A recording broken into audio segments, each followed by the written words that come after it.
Bab 115-117. Penyesalan sang presidir dingin.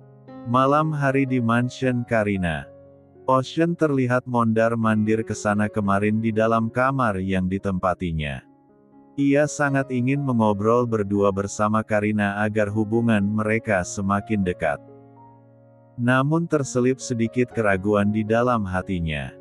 Ia mengirim sebuah pesan kepada ibunya. Tak beberapa lama, sebuah pesan balasan masuk ke ponselnya. Ia membaca pesan itu dengan wajah berseri-seri. "Memang Mama yang paling tahu Ocean," ujar Ocean tersenyum hangat membaca balasan pesan dari ibunya.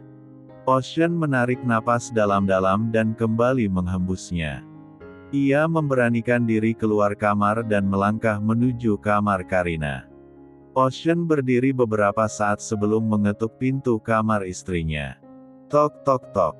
Karina yang memang berniat tidur seketika mengurungkan niatnya naik ke atas tempat tidur. Ia melangkah menuju pintu keluar dan terkejut melihat suaminya berdiri di depan pintu kamarnya. Ocean tertegun melihat pakaian tipis yang dikenakan Karina. Ia merasa jiwa M3 sumnya meronta-ronta saat melihat bentuk lekukan istrinya yang terlihat sangat S3 di matanya. "Ada apa?" tanya Karina dengan wajah datar menatap ekspresi aneh di wajah suaminya. Anu apa? Kalau ngomong yang jelas. Ini sudah malam dan aku ingin beristirahat," tegas Karina dengan nada penuh penekanan. "Aku ingin tidur di kamarmu," tegas Ocean mendorong pintu kamar Karina hingga terbuka lebar. "Aku juga suamimu. Berhubung suami keduamu sedang tidak ada di rumah, maka aku akan mengambil jatah jadwal tidurnya di kamarmu," ujar Ocean lagi dengan cepat naik ke atas R4 jang, Karina dan menutup tubuhnya dengan selimut. Ia tidak mau tidur di R4 jang yang terpisah dengan Karina seperti sebelum-sebelumnya. Karina menghela napas melihat tingkah suaminya. Ia merasa kali ini Ocean tidak akan mendengarkan perkataannya. Karina kemudian melangkah menuju lemari dan mengambil sebuah bantal beserta selimut di sana. Membaringkan tubuhnya di atas sofa panjang tanpa berniat membangunkan Ocean agar pindah ke kamarnya. Dari dalam selimut Ocean tidak lagi mendengar suara langkah kaki Karina. Ia juga tidak merasakan pergerakan Karina di atas tempat tidur. Saat Ocean membuka sedikit selimut yang menutupinya, ia tidak menemukan Karina di atas tempat tidur. Ocean mengalihkan pandangannya ke arah sofa. Ia merasa kesal saat melihat Karina malah tidur di sofa. Bukankah Ocean adalah suaminya? Jadi sah-sah saja dong kalau mereka tidur di R4 jang yang sama. Ocean dengan cepat turun dari R4 jang dan mengangkat Karina. Ocean sama sekali tidak peduli dengan penolakan Karina. "Diam. Aku adalah suamimu. Tidak sepantasnya seorang istri bertingkah seperti ini kepada suaminya," tegas Ocean dengan rahang mengeras menatap wajah kesal Karina. "Cih. Apa kau memang benar-benar pantas disebut sebagai seorang suami? Jika memang benar kau pantas disebut sebagai seorang suami, kau tidak akan memintaku menggugurkan kandunganku 10 tahun lalu. Sekarang setelah anak-anakku besar, kau malah kembali dan bersikap seperti ayah yang baik. Selama 3 tahun menikah denganmu, aku tidak pernah mendapatkan hak-hakku sebagai seorang istri. Kau malah mencampakkanku dan menganggapku sebagai seorang pengganggu di dalam hidupmu." Ketus Karina membuat Ocean terdiam. Ocean menatap wajah Karina dengan tatapan kasihan sekaligus perasaan bersalah. "Aku minta maaf atas semua yang terjadi. Aku tahu luka di hatimu cukup dalam dan bisa sembuh dalam waktu dekat. Namun, aku berjanji, aku tidak akan pernah melakukan hal yang sama untuk kedua kalinya. Bisakah kita melupakan masa lalu dan memperbaiki semuanya dari awal? Tangan Ocean terulur mengelus pipi Karina yang menatapnya dengan tatapan sendu. Aku tidak bisa, Ocean. Karina dengan cepat mengalihkan pandangannya ke samping. Ia tidak sanggup menatap wajah sendu pria yang dulu sangat dicintainya. Kau bisa mencobanya perlahan. Aku akan memberikanmu waktu untuk merasakan seberapa besar perasaan cintaku padamu dan ketiga anak kembar kita. Ungkap Ocean dengan cepat meletakkan kepala Karina di atas dada bidangnya.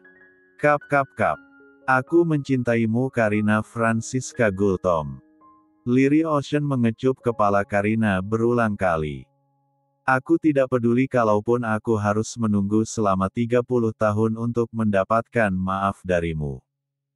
Aku tidak masalah jika harus hidup seperti ayahmu. Mencintai satu wanita di dalam hidupnya dan setia menunggunya kembali ke dalam pelukannya. Karina tidak bergeming sama sekali mendengar perkataan Ocean. Ia tidak tahu harus berkata apa. Tidurlah. Aku hanya ingin memelukmu. Bukankah besok kamu memiliki rapat penting? Ujar Ocean saat Karina meminta Ocean melepaskan pelukannya. Bab 116. Ocean menatap wajah teduh istrinya. Untuk pertama kalinya Ocean bisa melihat wajah istrinya sedekat itu setelah lama berpisah. Mungkin aku adalah salah satu pria bodoh yang berani menyakiti wanita penyabar sepertimu. Gumam Ocean mengamati wajah istrinya dengan tatapan penuh cinta. Kap kap. Ocean mengecup kedua mata terpejam Karina. Tak beberapa lama kecupan pria itu berpindah ke hidung mancung Karina. Kap. Ocean merasa sangat gemas melihat wajah polos tanpa make up istrinya. Karina terlihat sangat mirip seperti wanita bule pada umumnya. Aku tidak akan pernah lelah mengucapkan kata aku mencintaimu. Karena aku benar-benar mencintaimu dengan tulus. Selain karena kamu adalah ibu dari anak-anakku. Kamu juga adalah wanita hebat yang sangat mirip dengan mamaku. Jika Tuhan memberikan umur yang panjang kepada kita berdua, aku ingin menghabiskan sisa hidupku bersamamu dan anak cucu kita kelak. Ungkap Ocean membuat Karina tertegun. Ia sebenarnya pura-pura tidur agar Ocean melepaskan dekapannya. Namun, Karina malah mendengar ungkapan hati suaminya. Aku tahu kamu belum tidur. Ujar Ocean lagi membuat Karina malu. Ia langsung membuka matanya dan salah tingkah melihat tatapan Ocean. Untuk pertama kalinya Karina bisa melihat tatapan cinta di kedua bola mata Ocean. Ocean tersenyum hangat menatap wajah salah tingkah istrinya. Kau bertingkah seperti wanita yang masih perawan saja. Celetuk Ocean menggoda istrinya. Cih. Sebelum menikah denganmu, aku masih perawan. Siapa suruh kau mengambil keperawananku secara paksa saat sedang mabuk? Ketus Karina tiba-tiba kesal mendengar perkataan suaminya. Bukankah sah-sah saja seorang suami meminta haknya kepada istrinya? Tanya Ocean membuat Karina tidak bisa berkutik. Memang benar. Saat itu Ocean sudah sah menjadi suaminya. Dan Karina tidak punya hak untuk menolak keinginan suaminya. Lagi-lagi Ocean tidak bisa menahan senyumnya. Sayangku. Cintaku. Maafkan aku, iya. Ujar Ocean membujuk Karina dengan wajah imut yang dibuat-buat. Ia tahu sekokoh apapun benteng pertahanan Karina. Suatu saat wanita itu akan luluh juga dengan perjuangan Ocean. Satu kesempatan. Aku hanya meminta satu kesempatan untuk memperbaiki semuanya. Aku berharap bisa memberikan kebahagiaan untuk ketiga anak kembar kita. Timpal Ocean penuh keyakinan. Sebenarnya Timotius adalah sepupumu. Right? Sela Ocean membuat Karina terdiam. Ia tidak menyangka kalau Ocean akan mengetahui semuanya dengan begitu cepat. Mama barusan yang memberitahuku. Tambah Ocean membuat Karina malu. Ocean menarik dagu istrinya hingga membuat tatapan mereka bertemu. Ocean tersenyum sangat manis saat melihat wajah malu-malu istrinya. Apakah akting kalian belum cukup? Aku bisa menambah durasi akting kalian dan pura-pura tidak mengetahuinya. Ujar Ocean membuat Karian ingin menyembunyikan wajahnya di lubang goa menahan rasa malunya. Karina dengan cepat menggigit dagu Ocean dengan wajah gemas. Ia sangat gemas sekaligus kesal melihat tingkah menyebalkan suaminya. Karina tahu kalau Ocean berniat menggodanya. Sebab pria itu sudah mengetahui rencananya. Sepertinya gigitan istriku cukup sakit. Mengapa istriku tidak menggigit area lain saja? Celetuk Ocean semakin senang menggoda istrinya. Cean. Geram Karina membuat Ocean tertawa terbahak-bahak. Ia senang melihat wajah mengemaskan istrinya. Ocean menghentikan tawanya saat melihat mata berkaca-kaca istrinya. Cean. Seumur hidupku. Baru kali ini aku melihatmu tertawa sebahagia itu. Apakah hidupmu sangat kesepian selama ini? Tanya Karina menatap wajah Ocean dengan intens. Dek.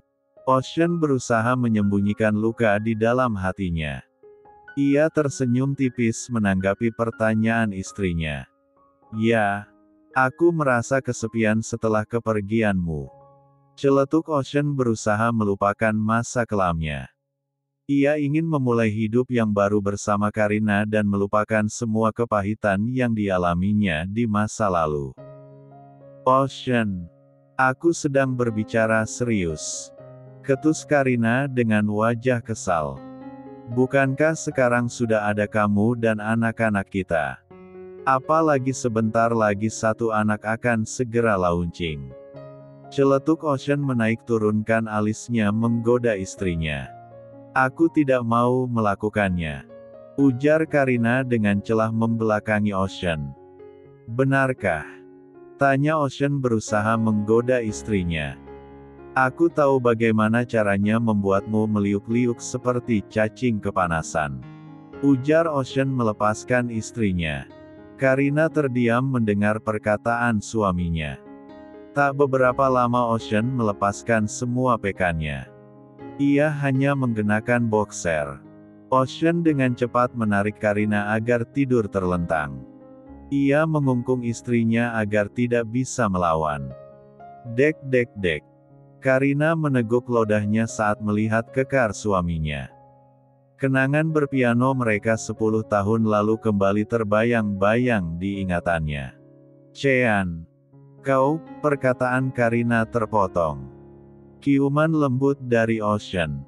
Entah mengapa Karina merasa ciuman lembut Ocean mampu membangkitkan semangat 45 yang sudah lama hilang. Ocean menghentikan ciumannya saat merasa istrinya mulai kehabisan nafs. Ia tersenyum tipis. Manis. Sama seperti 10 tahun lalu. Puji Ocean membuat jantung Karina berdetak hebat.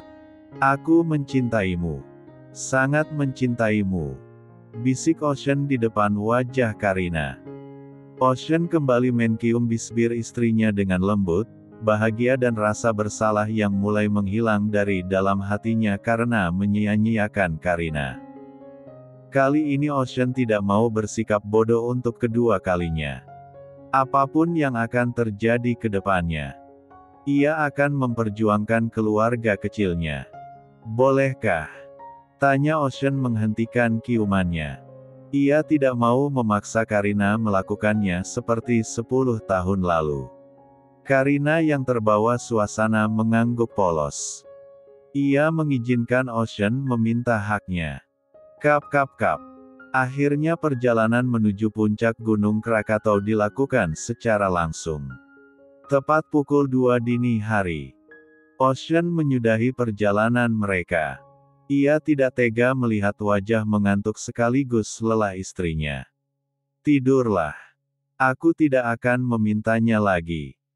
Ujar Ocean menarik tubuh istrinya masuk ke dalam pelukannya. Benar kata Mama. Sebenarnya mengobrol di R4 Jang adalah salah satu jalur yang paling ampuh untuk meminta maaf.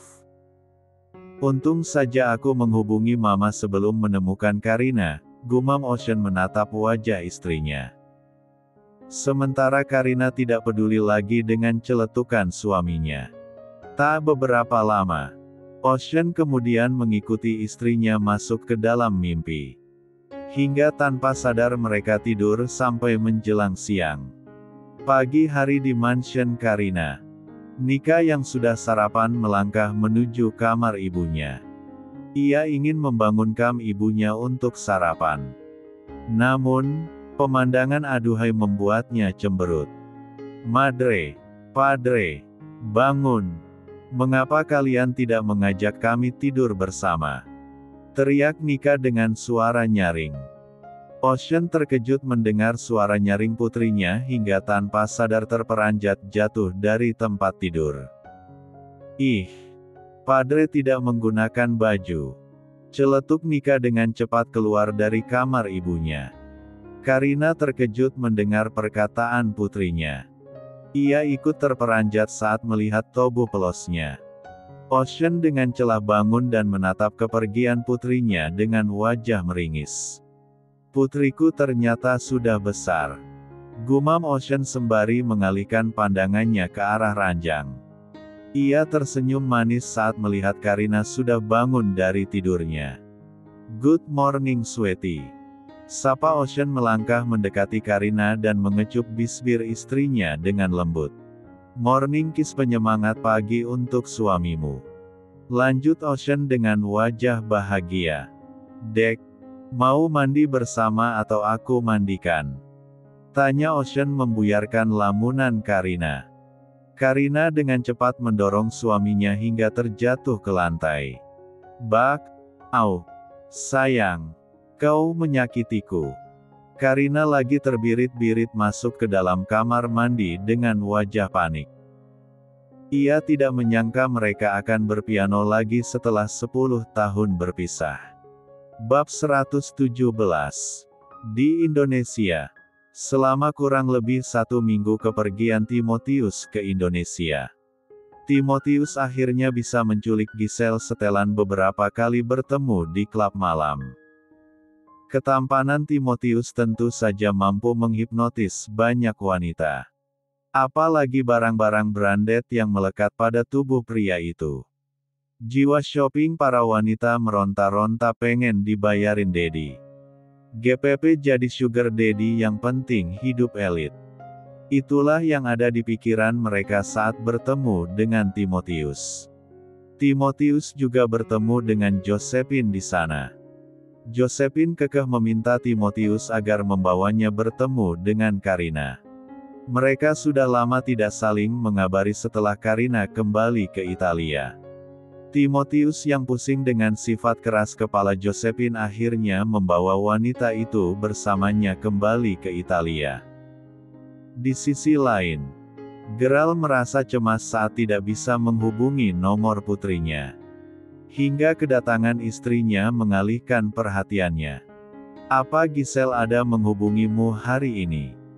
Tanya Gerald menatap istrinya dengan wajah panik. Tidak. Bukankah Giselle sedang melakukan perjalanan bersama teman-temannya? Tanya Selena dengan wajah tenang. Sejak kemarin malam Giselle tidak kembali ke mansion. Tegas Gerald membuat Selena terdiam. Tiba-tiba perkataan sahabatnya melintasi di pikirannya. Selena dengan cepat menghubungi adiknya. Kakak membutuhkan bantuanmu mencari keberadaan keponakanmu. Aku takut The Devil sudah mengetahui semuanya. Tukas Selena sebelum mematikan panggilannya secara sepihak. Selena kemudian pergi dari mansion tanpa berpamitan dengan suaminya. Ia tidak tahu saja jika sebentar lagi nyawanya akan melayang. Sementara suaminya kembali menghubungi nomor ponsel Giselle. Ia berharap putrinya baik-baik saja. Tak beberapa lama Selena tiba di sebuah mansion yang dijaga ketat oleh beberapa polisi militer. Luciana. Mereka sudah mulai bergerak. Berani-beraninya mereka menculik putriku. Marah Selena membuat wanita yang dipanggil Luciana itu tersenyum menyeringai. Bukankah seminggu yang lalu aku sudah memperingatkanmu? Tapi kau tidak mau mendengarkanku. Ujar Luciana dengan wajah datar. Kau harus membantuku. Karena bagaimanapun mereka pasti akan mengincarmu setelah mengetahui semuanya. Ujar Selena dengan tatapan sinis. Bukankah penculikan itu sebenarnya adalah ulahmu juga? Kau ternyata selama ini diam-diam mengambing hitamkanku. Lanjut Selena membuat Luciana terdiam. Aku sangat membenci mereka atas kematian ibuku. Namun kau, kira-kira dendam apa yang kau pendam kepada mereka? Tanya Selena cukup penasaran. Ia tidak tahu apa yang terjadi kepada sahabatnya itu setelah lama tidak bertemu. Ya, kau benar. Aku yang menculik mereka. Ujar Luciana tersenyum sinis. Apa kau tahu kalau Gultom Group yang sudah membuat perusahaan ayahku bangkrut? Mereka dengan teganya mengakuisisi perusahaan keluargaku tanpa perasaan. Orang tuaku sampai dikejar-kejar rentenir karena banyak hutang perusahaan yang tidak bisa dibayar. Aku dijual ke klub malam hingga hamil dan melahirkan seorang putra. Setelah itu aku harus berakhir di rumah sakit jiwa karena kematian tragis ayah dari putraku. Aku harus mengalami nasib tragis untuk kedua kalinya. Aku diperkaos oleh orang yang tidak dikenal saat berada di rumah sakit jiwa. Hingga suatu hari aku kecelakaan dan ada pria baik yang mau menolongku. Pria itu juga mau menerima semua kekuranganku. Dengan syarat aku harus mengabdi padanya seumur hidupku. Curhat Luciana membuat Selena terkejut. Apa karena itu kau mengubah bentuk wajahmu dan menutup wajah barumu dengan silikon? Tanya Selena dengan penasaran. Ya, kau benar. Jawab Luciana membuat Selena mengerti. Mengenai Mariana. Sebenarnya sejak awal adikku yang bodoh itu tidak berminat mengikuti rencanamu. Namun, aku memintanya masuk ke dalam keluarga Gultom untuk menghancurkan keluarga mereka. Ternyata dia malah hamil entah anak siapa dan jatuh cinta pada pria brengsek itu. Lanjut Luciana tersenyum sinis. Adikmu itu benar-benar bodoh. Sindir Selena mengingat bagaimana bodohnya Mariana di masa lalu. Dia memiliki menikah dengan Johnson tanpa berniat menjalankan rencana yang sudah mereka susun. Aku ingin anak cucu mereka merasakan apa yang kurasakan dulu. Agar mereka tahu bagaimana rasanya hancur secara perlahan. Luciana dan Selena tertawa terbahak-bahak membayangkan kematian keluarga Gultom dan juga Arnold.